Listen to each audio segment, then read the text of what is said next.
సమాజంలో విపరీత పోకళ్ళు పెరిగిపోతున్నాయి.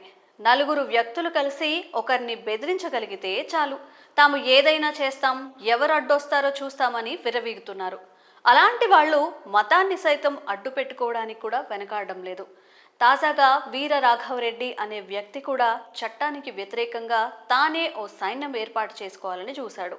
అందుకు సహకరించాలని ఆలయ అర్చకులపై బెదిరింపులకు దిగాడు. ఈ క్రమంలోనే ఎంతో ప్రసిద్ధి చెందిన చిలుకూరు బాలాజీ ఆలయ ప్రధాన అర్చకుడు సిఎస్ రంగరాజన్పై తన అనుచరులతో కలిసి దాడికి పాల్పడ్డాడు. ఈ ఘటన ఆలస్యంగా వెలుగులోకి వచ్చింది. రంగరాజన్ తండ్రి చిలుకూరు బాలాజీ ఆలయ managing committee chairman MV Soundararajan దాడి ఘటనపై ఫిబ్రవరి 7వ తారీఖు శుక్రవారం ఈ దాడి జరగ్గా దీన్ని కొంతమంది గోప్యంగా ఉంచాలనే ప్రయత్నం చేశారు. ఎట్టకేలకు పోలీసులకు ఫిర్యాదు అందడంతో విషయం బయటికి వచ్చింది. హిందూ ధర్మ పరిరక్షణ కోసం పరితపించే వ్యక్తిగా రంగరాజన్కు మంచి పేరుంది. అలాంటి ఆయనపై కొంతమంది హిందూ ధర్మం పేరుతోనే దాడి చేయడం ప్రస్తుతం 2 తెలుగు రాష్ట్రాల్లో హాట్ టాపిక్గా మారింది. మరి ఈ దాడి ఎందుకు జరిగింది, ఎవరు ఏ ఉద్దేశంతో చేశారు, ఈ విషయాలను ఇప్పుడు వివరంగా తెలుసుకునే ప్రయత్నం చేద్దాం. ఆంధ్రప్రదేశ్లోని తూర్పుగోదావరి జిల్లాకు చెందిన వీర రాఘవరెడ్డి అనే వ్యక్తి రామరాజ్యం పేరుతో ఒక యూట్యూబ్ ఛానల్ నడుపుతున్నాడు. అందులో హిందూ ధర్మంపై జరిగే దాడులను ఖండిస్తూ ఉంటాడు. కలియుగంలో రామరాజ్య స్థాపన జరుగుతుందని, అది తన ద్వారానే జరుగుతుందని నమ్మే వ్యక్తి. ఆయనకు ఆయనే తాను ఇక్ష్వాకుల వంశానికి చెందిన వ్యక్తిగా చెప్పుకుంటూ ఉంటాడు.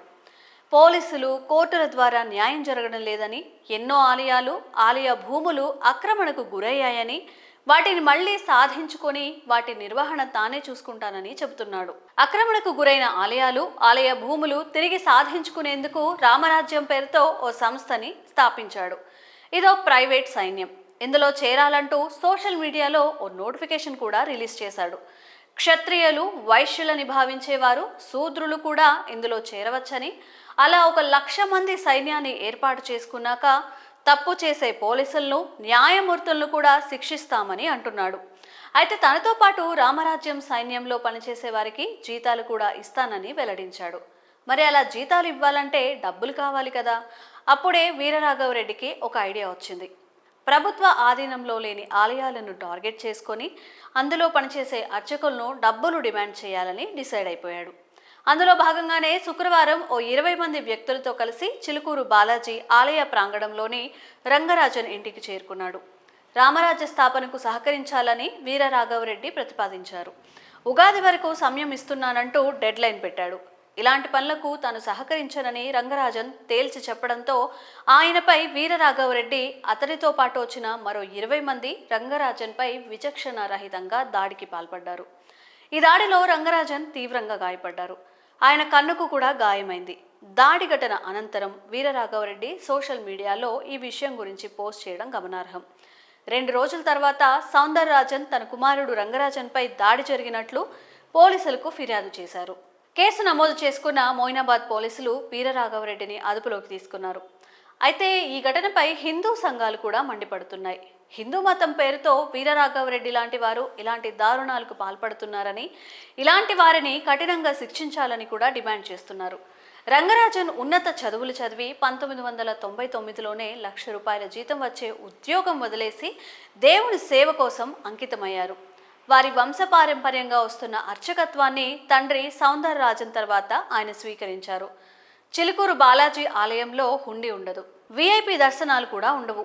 దేవాలయాలు ప్రభుత్వం ఆధీనంలో ఉండకూడదని బలంగా నమ్మే వ్యక్తి రంగరాజన్. ఓ హరిజనుణ్ణి తన భుజాలపై మోస్తూ ఆలయంలోకి తీసుకెళ్లిన వ్యక్తి ఈ రంగరాజన్.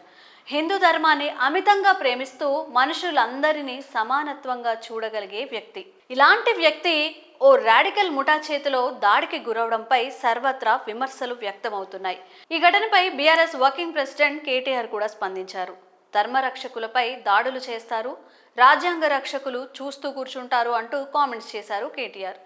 దాడికి సంబంధించిన వీడియోలు ఉన్నా కూడా హోంమంత్రి, ముఖ్యమంత్రి ఏం చేస్తున్నారని ప్రశ్నించారు. ఘటనపై హిందూ ధర్మ పరిరక్షకులు ఒక్క మాట కూడా మాట్లాడడం లేదంటూ ఆగ్రహం వ్యక్తం చేశారు. మరోవైపు దాడి ఘటనపై రంగరాజన్తో మాట్లాడినట్టు కేంద్ర హోంశాఖ సహాయ మంత్రి బండి సంజయ్ కూడా వెల్లడించారు. ఇకపోతే హిందూ ధర్మ రక్షణ పేరుతో చాలా మంది హిందువుల వద్దే దౌర్జన్యంగా వసూళ్లకు పాల్పడుతున్నారనే విమర్శలు ఈ దాడి తర్వాత మరింత పెరిగాయి. మరి ఈ దాడితో పాటు వీరరాఘవరెడ్డి లాంటి వారి సంఖ్య కూడా పెరిగిపోతుండడం, ఈ ఘటనపై మీ అభిప్రాయాన్ని కామెంట్స్ రూపంలో తెలియజేయండి.